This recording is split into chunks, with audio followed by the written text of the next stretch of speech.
The largest number of patients that develop a frozen shoulder really don't have a specific cause for their frozen shoulder. And that occurs, it can occur out of the blue. It's something that occurs gradually. It causes them pain and dysfunction at nighttime.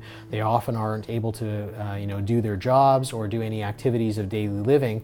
And this is a situation where early intervention can make a large difference in these patients' quality of lives and ability to return to work and their activities of daily living. So it doesn't necessarily require an injury. It doesn't necessarily require a pre-existing problem, although we do know that some patients with diabetes or thyroid problems can develop a frozen shoulder. It's not the lion's share of frozen shoulder.